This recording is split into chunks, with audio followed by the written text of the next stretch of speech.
Le Royaume des Pays-Bas, un pays relativement petit dans l'Europe centrale d'aujourd'hui, dont les seules autres possessions actuelles sont trois îles des Caraïbes, Curaçao, Aruba et Saint-Martin, avec une population d'environ 17,4 millions d'habitants.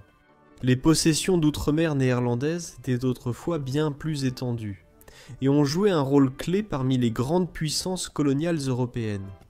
La carte que j'ai utilisée sur la miniature, et celle-ci est un peu trompeuse car il s'agit d'une carte anachronique. Cela signifie que ce sont toutes les possessions que l'Empire néerlandais a eues à un moment ou à un autre, mais jamais toutes en même temps. Mais quand même, pour les besoins de cette vidéo et pour la rendre plus intéressante, je vais suivre l'idée que toutes les terres qui ont un jour été sous domination néerlandaise décident de se réunir. De nos jours, cela s'étendrait sur presque tous les continents du monde, de la Nouvelle-Amsterdam en Amérique du Nord, aux Guyanes néerlandaises, au Brésil néerlandais, et au territoire de l'actuel Ghana, de l'Afrique du Sud, de l'Inde, du Sri Lanka, de l'Indonésie et de Taïwan. Sans oublier les nombreux comptoirs commerciaux établis le long des côtes africaines, en Inde, Asie du Sud-Est, Chine, Japon, et même au Chili en Amérique du Sud. En plus de cela, nous devons également supposer que leur domination sur la région du Benelux serait également maintenue, où cela redeviendrait réel, et ils dirigeraient aussi la Belgique et le Luxembourg en Europe. Il va sans dire que ce scénario est totalement impossible. C'est définitivement juste un scénario hypothétique, un « et si », sans aucune chance de se produire un jour. Je trouve cela intéressant et amusant à réfléchir. Surtout parce que regarder l'union des territoires avec notre réalité actuelle nous permet de comprendre la taille et la dimension que certains empires, dans ce cas les Néerlandais, avaient réellement à leur apogée. Avant de voir à quoi ressemblerait l'empire renouvelé de nos jours, résumons rapidement comment l'empire néerlandais est né et comment il a atteint tous ces endroits. L'empire néerlandais était composé des Indes orientales en Océanie et Asie, et des Indes occidentales en Amérique. L'Afrique, je pense, était divisée entre les deux. L'Empire s'est également divisé en deux méthodes à travers ces deux zones. L'établissement de véritables colonies, avec une domination territoriale étendue, et la simple création de comptoirs commerciaux ou de forteresses, pour utiliser les routes commerciales et avoir une présence dans ces régions. Jetons un coup d'œil rapide par région pour voir quelles zones ils contrôlaient et lesquelles allaient rejoindre l'Empire. Encore une fois, si jamais l'impossible devait arriver. En Afrique, leur présence se traduisait surtout par des comptoirs commerciaux, avant-postes militaires et économiques disséminés sur la côte. Cependant, ils ont tout de même mené quelques explorations territoriales et possédèrent des colonies à proprement parler.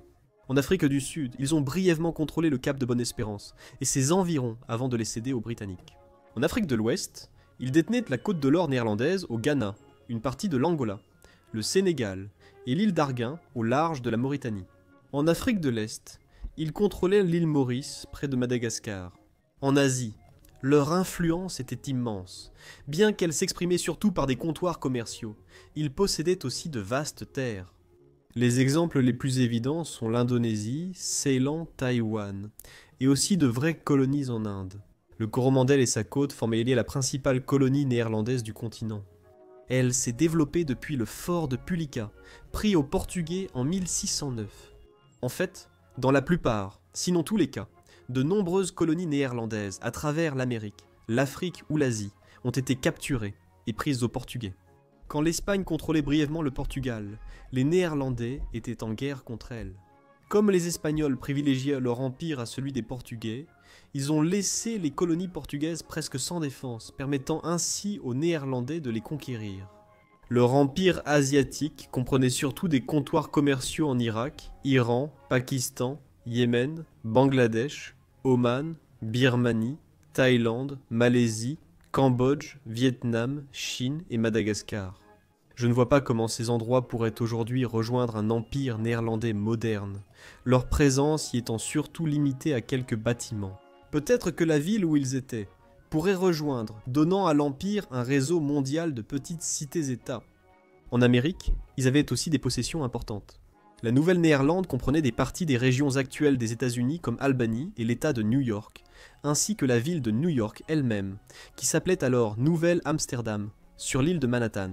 Ils contrôlaient aussi les Antilles néerlandaises dans les Caraïbes, possédant encore aujourd'hui certaines îles comme Saint-Martin, les îles Vierges, Aruba, Curaçao et Tobago. En Amérique du Sud, il possédait le Suriname, une partie de la Guyane et la Nouvelle-Hollande, correspondant au Brésil néerlandais, territoire conquis durant l'Union ibérique.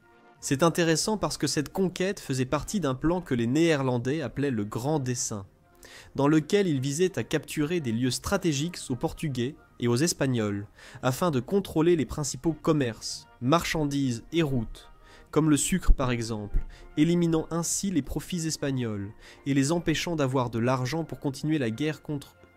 C'est une stratégie intelligente. Même si ton ennemi a une armée et une marine supérieure, il n'est pas nécessaire de le battre au combat. Tu dois simplement t'assurer que l'armée s'effondre par d'autres moyens, comme le manque d'argent pour la soutenir. Des expéditions brèves et des comptoirs commerciaux ont aussi existé au Chili. De retour en Europe, ils contrôlèrent la Belgique, le Luxembourg, et revendiquaient en Océanie l'Australie occidentale et la Tasmanie.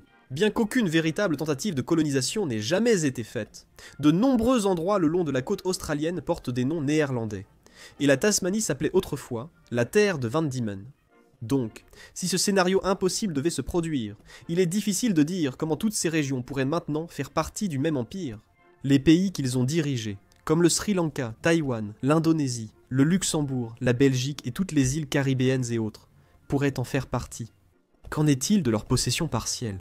L'État de New York et Albany les rejoindraient-ils soudainement, ou seulement une partie?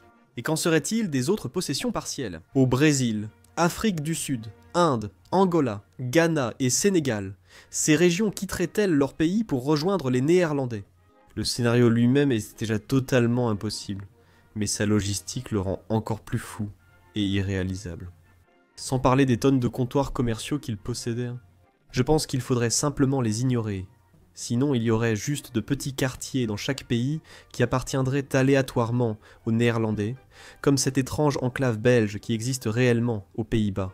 Il est difficile de calculer précisément, mais ce nouvel empire figurerait sûrement parmi les 10 plus grands pays du monde par superficie, même avec seulement les pays entiers qu'il gouvernait autrefois.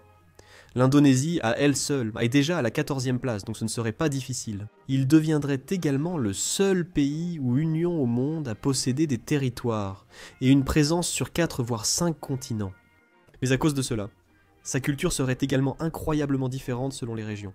Chaque endroit a son identité locale, même s'il peut y avoir une petite ou grande influence due à la présence néerlandaise à un moment de leur histoire. Leurs religions diffèrent. L'Indonésie est principalement musulmane, les Pays-Bas protestants et d'autres territoires catholiques romains. De nombreux pays ont aujourd'hui des religions variées, y compris certains non mentionnés ici. Dans les États laïques, la religion choisie par chacun importe peu, car cela ne doit pas influencer la politique de l'État. En ce qui concerne la population, il est également difficile d'indiquer un chiffre précis qu'ils auraient. Parce que par exemple, je n'ai aucune idée de la population de cette partie de la côte brésilienne, ou ces deux parties de l'Inde. Nous pouvons toutefois le faire avec l'Indonésie, Taïwan, Sri Lanka, Suriname, Belgique et Luxembourg. En Europe, il dirigerait plus de 29 millions de personnes. En ajoutant les autres, ce chiffre atteindrait environ 340 millions dont l'Indonésie est le principal contributeur. En prenant aussi en compte les territoires américains, le Brésil, l'Afrique du Sud et l'Inde, on peut raisonnablement supposer. Ce nouvel empire néerlandais atteindrait facilement la barre des 400 millions d'habitants, ce qui en ferait le 3e pays le plus peuplé du monde, devant les États-Unis, et seulement derrière la Chine et l'Inde. Militairement, par le nombre de soldats actifs et réservistes, il deviendrait l'une des forces mondiales les plus puissantes. Ces nations réuniraient plus de 2 millions de soldats, surtout de Taïwan et d'Indonésie. Les Néerlandais ont un taux de soldats par habitant proche de Taïwan, mais une armée plus petite à cause de leur population réduite. En parlant de par habitant, le produit intérieur brut par habitant de cet empire serait extrêmement trompeur, car il ne ferait qu'en lisser la moyenne. Parmi tous les pays membres, les Pays-Bas occupent actuellement la 12e place en termes de produit intérieur brut par habitant le plus élevé. Et le Luxembourg est en fait numéro 2, tandis que l'Indonésie est à la 92e place, et le Sri Lanka à la 95e. L'Empire deviendrait une puissance économique, oui, mais avec de grandes différences régionales, tant dans la puissance des économies locales que dans la qualité de vie et le revenu de sa population. Il est aussi difficile de mesurer le produit intérieur brut total, mais en considérant tous les pays, il serait très élevé. L'Indonésie, le Benelux, Taïwan, le Sri Lanka et le Soudan réuniraient près de 6 000 milliards de dollars, formant ainsi la 5e économie mondiale, derrière la Chine, l'Union européenne, les États-Unis et l'Inde, mais devant le Japon, l'Allemagne et la Russie, en incluant les régions partielles du Brésil, des États-Unis, de l'Inde et de l'Afrique du Sud. Ce chiffre augmenterait sûrement. New York à elle seule a un produit intérieur brut de 17 000 milliards. Donc, tous ces autres territoires réunis pourraient suffire à ce que ce nouvel empire néerlandais moderne dépasse l'économie indienne de 10 000 milliards par an. Les comptoirs commerciaux mondiaux pourraient aussi les aider à conclure des accords dans chaque région, contribuant ainsi à de meilleurs résultats. Il existe aussi une autre dimension intéressante à cette idée. Comme mentionné, la domination de l'empire néerlandais était partagée entre la Compagnie néerlandaise des Indes occidentales et celle des Indes orientales. Les compagnies étaient des sociétés par action, regroupant marchands et investisseurs détenant le monopole commercial dans leur région. Et un empire néerlandais renouvelé pourrait complètement abandonner l'idée d'une domination territoriale et simplement se concentrer sur la création d'une nouvelle compagnie commerciale néerlandaise, qui créait des entreprises et imposait sa domination financière sur ces régions en achetant et vendant biens et services, au lieu d'abandonner ses comptoirs commerciaux, parce qu'il serait impossible de les intégrer dans un nouvel empire. Il pourrait abandonner les autres territoires entiers et simplement se concentrer sur ses comptoirs commerciaux. Dans un scénario totalement improbable ou complètement impossible où cet empire renouvelé existerait, je pense que cette option le rendrait au moins 0,0001 possible. Une autre possibilité serait l'union de ces territoires. Donc, il ne s'agirait pas d'une situation où ils seraient placés sous la domination néerlandaise, mais plutôt d'une situation où ils utiliseraient simplement leur histoire commune, même si elle est troublée et conflictuelle, pour désormais former une union internationale où tous auraient un pouvoir égal.